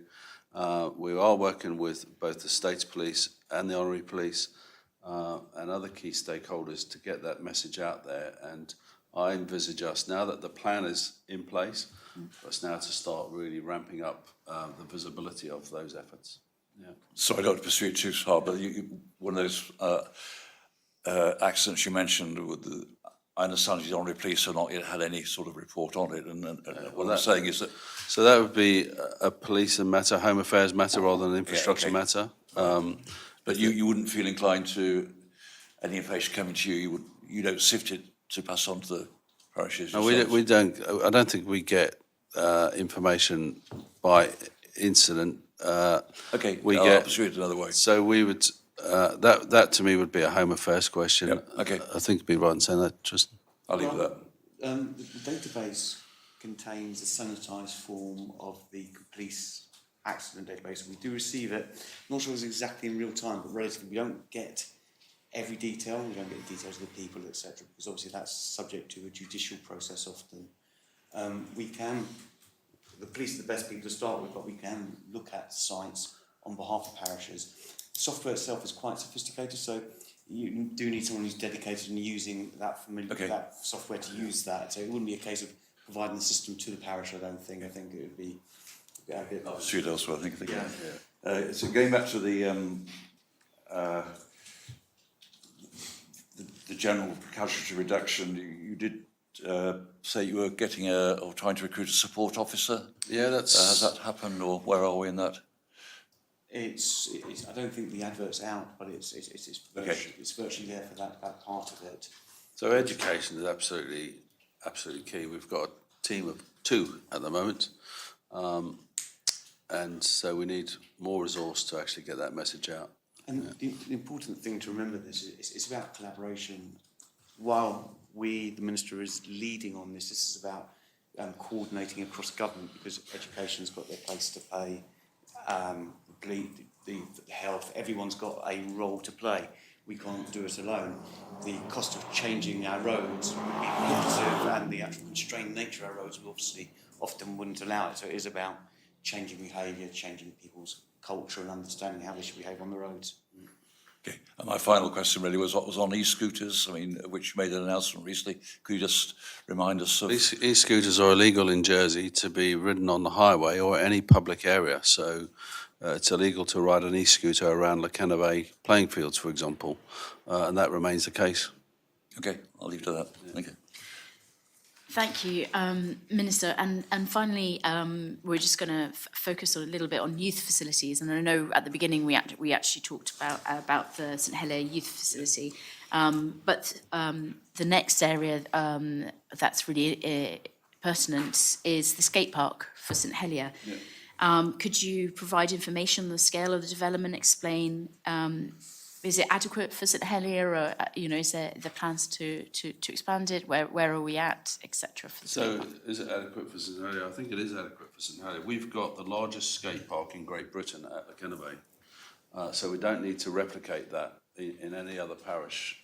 So, we need to use Lakena Bay as the centre where people go for events, and there are some exciting plans to host some events there, like what happened last year. So what we're trying to do with St Helier is to provide a facility for those people who haven't got the time to get out to Lakena Bay and who want to skateboard there. So we looked at 50 locations on 34 different sites, and we're currently still in discussion with stakeholders around utilising one of the reversing bays at South Hill. And we're looking at what treatments we can put in place, having listened to those stakeholders, what treatments we could put in place to mitigate their concerns. And so that work is ongoing, really. Yeah. Thank you, Minister. When do we expect to see the skate park? When do we expect that you can go up there with the skateboards? I expected it to have happened by now, but it is very complex. It is very difficult. We have an officer who's passionate about skateboard and leading on that project, so he's as keen as I am to get it sorted. So there's no point in us making our application until we've identified mitigation for those people who are concerned about what we're trying to do. And the idea is that we'd put it at South Hill for a short period of time until the fort is ready to move the equipment to the fort, and then utilise that space for cycling, so that young people in and around St Helier can have an experience similar to those people in St Ballard's at Lakena Bay, where they can cycle around the track and learn to cycle. We'd look to put in a facility. So if we're spending money on the groundworks, we don't want to waste that money. We want to do something there where people can do like a cycling proficiency with road markings, etc. That's our aim at the moment. So just to carry on with that, I hadn't appreciated it was considered to be kind of a temporary facility moving into the fort. I hadn't heard that one before. Is this been because I don't know that residents of after power and the rest of it, Well, will hopefully- understand that to be the case. Hopefully that was, hopefully I don't know if that's it's been been, communicated. hopefully that has been made clear. I can double check with the officer. I wouldn't envisage it being there more than 2 or 3 years. That would be my expectation. The officer who came to the Halfday Par improvement group mentioned that it was a permanent fixture that they were planning there. So That's news to me because I've seen the plan for the cycling, which really excited me. So it's not, the idea is to lift it up and move it to Fort Regent. So the idea is to have a modular kit which you can just lift up and move. And with it moving to Fort Regent, would it then be accessible at all hours, or would that then become, if there are doors to stop access into Fort Regent, would that mean? Well, that it's not- that's dialogue to happen. You can't use the Canopy all hours because the lights go off at, I think I it's didn't 9 mean o'clock. too late, but. Yeah, but it's interesting at St John's, for example, people arrive with their cars and shine their lights, after the floodlights have gone off, and shine their lights on the facility. So in terms of hours of operation, that's not discussed or decided yet. Okay, thank you. And lastly, Minister, some of the last state sittings have been focusing on play and children's play. Could you outline for the panel your responsibilities and your departments in relation to the funding, upkeep and development of play areas and public spaces that are leased to the states but owned privately? That are leased to the states. Or not necessarily leased to the states, but I think open to the public, but are owned privately. And are there any play areas that the To my knowledge, we have one site which we've extended the lease for 12 months. And I believe we've got a solution after that 12 months has expired with the people involved for the space to continue as a play area, but not run by the government. If we lease property in a parish and run a play area, I'll have another 11 constables knocking on my door saying, "Where's ours? Where's ours?" We're just seeing the work that's getting done in the parade by the parish of St Helier. St Ballard's have got plans for the Elephant Park. I know we've got plans in St John's. St Martin's have just opened a successful facility. And I think the area you're referring to, I believe, we're very close to a resolution. And overall on that, I know that there is a play strategy being developed and that sits in a different place, but in the future, where would that kind of the responsibility sit? Do you think infrastructure should have that overview to make sure that there is accessibility to enough interesting different play areas of different ages in the island? Is that whether it's private or public? Yeah, so we continue to work. Deputy Ferry's now got political responsibility for the play areas, but we look after play facilities that are in parks and gardens, and also they're in sporting venues. So Springfield and Canterbury, for example. Millennium Parks just had plans signed off on plans recently, over £300,000 investment for plans there. I'd like to see it become easier for people to get from there to Springfield.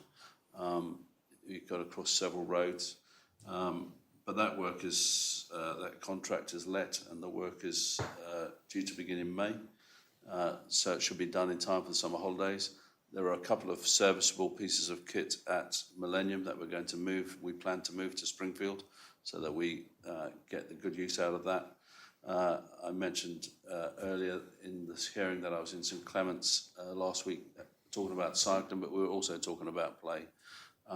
So yeah, we continue to do what we can, where we can, with the resource we have available. Thank you, Minister. And just looking at time, has anyone in the panel any other questions for the Minister? The only question I have is, because we mentioned on recycling before, that the metal recycling yard at La Collette is still closed to the public. Is there any idea of when that might be opening to the public again? Well, I thought it had reopened, has it? It was still indicated on the government website this morning that because Hunt Brothers are taking over the contract, but it is still showing as closed at the moment. Good I haven't got a question. date, but I'll find out and get back to you. I think it was scheduled to open mid-February. Yeah, So I would believe as well. So yeah, so you surprised me. But I haven't had any green waste for some time, so I haven't been down there. I noticed that your department received approval for toilets at Snow Hill to be refurbished. I just wondered if there was an update on the progress for those. That planning application should have been withdrawn, actually, because I had no idea that we'd put a planning application in or for what the application was. and I had no idea the cost of those. So we're back at the drawing board, I would suggest, on that. And is that related to the cost of, No, of the? it's, I had no idea what we were doing there. I've no idea if we need to maintain toilets at Snow Hill, and if we do need to maintain toilets at Snow Hill, what they need to look like. So I was somewhat frustrated to read a second time in the Evening Post that plans had continued through the process and been approved because I'd asked for them to be withdrawn some time ago. Thank you. Any others? Thank you. No, well, thank you very much, Minister and Officer, for attending our hearing today and for addressing the panel's questions. We had a couple more questions that we skipped because of time to make sure that we covered all the different areas we have today. So we will probably be sending you a letter in follow-up to some of those questions. But thank you very much for your contributions today. And thanks also to the members of the public who were watching this hearing in the room and then also